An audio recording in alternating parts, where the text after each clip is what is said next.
રાજ્યની કાયદો અને વ્યવસ્થાની સ્થિતિ અંગે ગૃહ રાજ્યમંત્રીની અધ્યક્ષતામાં સમીક્ષા બેઠક યોજાઈ। તમામ જિલ્લાના પોલીસ વડા અને રેન્જ આઈજી બેઠકમાં હાજર રહ્યા।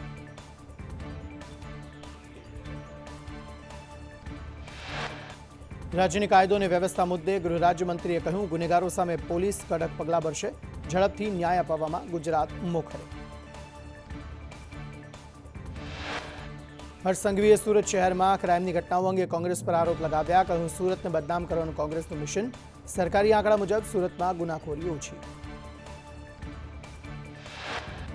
અન્ય રાજ્યોની ક્રાઇમની ઘટનાઓ સાથે સરખામણી કરતા ગૃહ રાજ્યમંત્રીએ કહ્યું, આવા વિડીયો અનેક રાજ્યોના જોયા હશે, પણ આપણા જેવી કાર્યવાહી તમે નહીં જોઈ હોય। ગુનેગારો પર હજુ પણ કડક પગલાં લેવામાં આવશે। રાજ્યમાં પોલીસ અને ગુંડાઓની સાંઠગાંઠ મુદ્દે ગૃહ રાજ્યમંત્રી સંઘવીએ આપી ચેતવણી। કહ્યું, ગુનાખોરો સાથે પોલીસ અધિકારીઓના સંબંધ હશે તો પણ કડક કાર્યવાહી કરવામાં આવશે। ગુનાખોરી સામે પોલીસ વિભાગ કંઈ પણ નહીં ચલાવે। અમદાવાદ વસ્ત્રાલમાં લુખ્ખા તત્વો મુદ્દે રાજ્ય સરકારના વકીલની હાઈકોર્ટમાં રજૂઆત। સરકાર અસામાજિક તત્વોના આતંકને નહીં ચલાવી લે। લુખ્ખા તત્વોની સામે 100 કલાકમાં કડક પગલાં લેવાશે। હાઈકોર્ટમાં થયેલી પિટિશનમાં રાજ્ય સરકારે વલણ સ્પષ્ટ કર્યું। અમદાવાદ પોલીસે ગુનેગારોને ડામવાનો એક્શન પ્લાન, ગુજસીટોક, પાસા, તડીપાર સહિતના પગલાં લેવાશે। ક્રાઇમ બ્રાન્ચે 1100થી વધુ ગુનેગારોનું લિસ્ટ તૈયાર કર્યું। ગુનેગારોને કાયદાનું ભાન કરાવવા એક્શન પ્લાન તૈયાર કરાયો। રાજકોટમાં અશાંત ધારો લાગુ કરવાની માંગ ઉઠી। સૌરાષ્ટ્ર કલા કેન્દ્ર વિસ્તારમાં નર્મલા રોડ પ્રકાશ સોસાયટીમાં અશાંત ધારાની માંગ। સ્થાનિકોએ પોલીસ કમિશનર કચેરીએ રજૂઆત કરી। કોંગ્રેસના ધારાસભ્ય ઇમરાન ખેડાવાલાએ કહ્યું, પરપ્રાંતિયોના કારણે ગુનાખોરી વધી છે। પરપ્રાંતિયો ગુજરાતને યુપી બિહાર સમજી રહ્યા છે। પોલીસે જે એક્શન લીધા તે સરાહનીય છે। જમીન રીસર્વે મુદ્દે સરકારે ગૃહમાં જવાબ રજૂ કર્યો। રાજ્યમાં 7.67 લાખ વાંધા અરજીઓ આવી। 1.63 અરજીઓમાં હજુ માપણી બાકી। 4 તબક્કામાં અરજીનો નિકાલ કરાશે। જમીન રીસર્વેમાં સરકારના જવાબમાં એમએલએ વિમલ ચુડાસમાના સવાલ, અરજીઓ કરતા નિકાલ વધારે કઈ રીતે? આટલી વધારે અરજી ક્યાંથી આવી? ઉનામાં 184 હોય તો નિકાલ 904 બતાવે છે। કોડીનારમાં 47 આવી છે, નિકાલ 247। પાટણમાં 14 અરજી આવી, નિકાલ 131। સૂત્રાપાડામાં 104 અરજી આવી અને નિકાલ 684નો।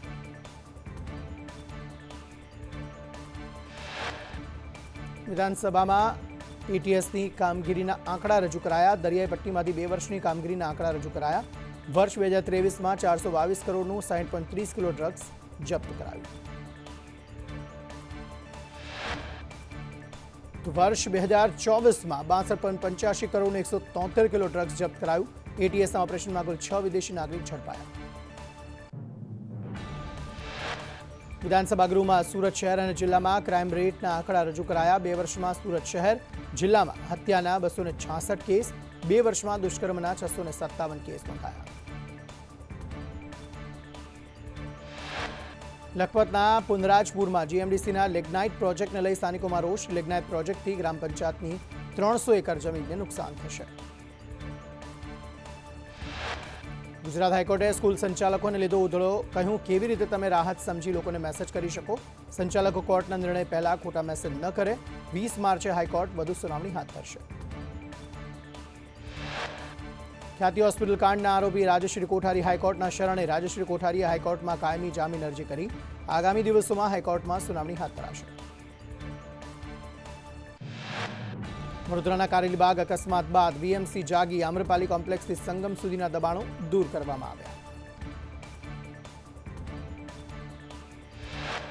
અમદાવાદના ધોળકામાં કોકા ગામની ગોચરની જમીનમાં માટી ખનન કરવામાં આવ્યું। કોકા ગ્રામ પંચાયતની રજૂઆતો છતાં તંત્ર બેધ્યાન।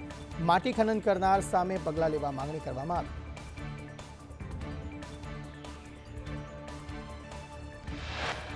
રાજકુમાર જાટના મોત બાદ રાજકોટમાં જાટ સમાજનો આક્રોશ। જાટ સમાજે મોતની સીબીઆઈ તપાસ કરવા માંગ કરી। સુરતમાં રાજકુમાર જાટ ન્યાય સમિતિની રચના કરાઈ।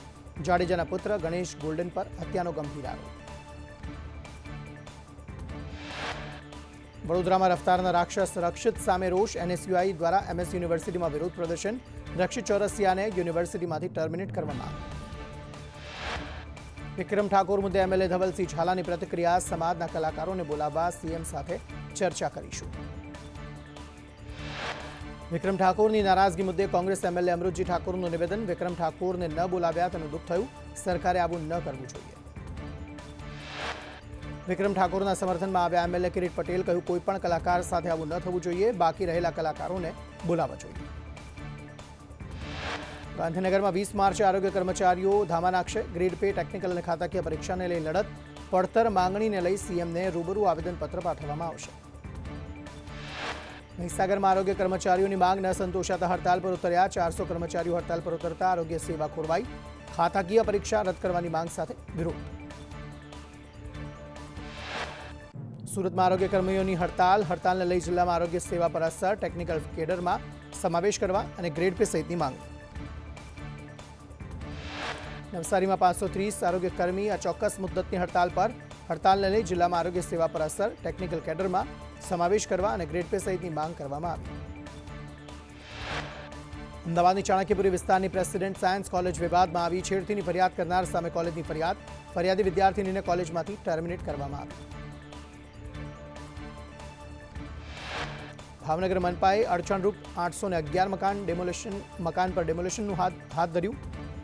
ગઢેચી નદીના શુદ્ધિકરણ માટે મેગા ડેમોલેશન, નોટિસનો જવાબ ન આપતા દબાણો હટાવાયા. કચ્છ ભુજના પૈયા વરનોરામાં આકાશમાં ફાયરબોલની ખગોળીય ઘટના દેખાઈ, રાત્રે અચાનક ચમકારો દેખાતા લોકોમાં આશ્ચર્ય, ભાગ્યે જ આકાશમાં દેખાય છે ફાયરબોલની ઘટના. અમદાવાદના પાલડીમાં ગુજરાત એટીએસ અને ડીઆરઆઈએ દરોડા પાડી 70 લાખ રોકડ અને 55.5 કિલો સોનું જપ્ત કર્યું. સોનું શેરબજારના ઓપરેટરનું હોવાની શક્યતા, ઘરમાં છુપાવેલ સોના અંગે મળી હતી બાતમી. સાવલીમાં સગીરા દુષ્કર્મ કેસમાં સાવલી પોક્સો કોર્ટનો ચુકાદો, આરોપીને આજીવન કેદ, 1 લાખનો દંડ ફટકાર્યો. જૂનાગઢમાં ભાજપના મહિલા કોર્પોરેટર લીરીબેન ભીમભાના પુત્ર સહિત 6ની ધરપકડ કરવામાં આવી, પોલીસે આરોપીઓને ઝડપી વધુ તપાસ હાથ ધરી. પંચમહાલના શહેરમાં વૃદ્ધની હત્યાના 3 આરોપી ઝડપાયા, બામરોલી ગામે પૂનાભાઈ ચારણની હત્યા કરી હતી, 2 યુવાનો એક સગીરે મળી વૃદ્ધની હત્યા કરી હતી.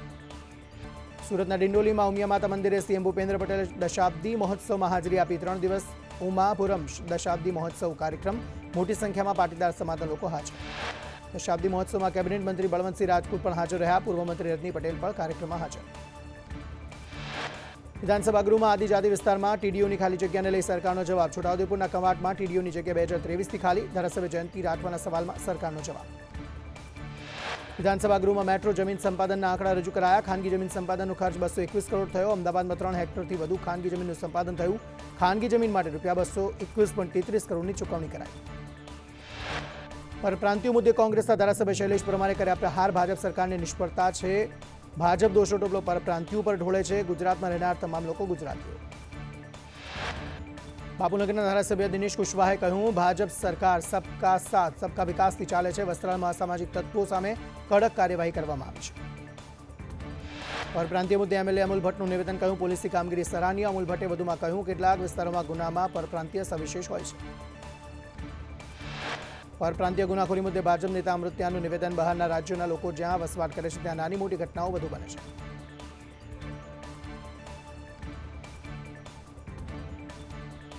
પવનની દિશા બદલાતા ગરમીથી આંશિક રાહતની હવામાન વિભાગની આગાહી, રાજ્યમાં હાલ ઉત્તરથી ઉત્તર પૂર્વ પવન ફૂંકાઈ રહ્યા છે, હાલ લઘુત્તમ અને મહત્તમ તાપમાનમાં વધારો નહીં નોંધાય.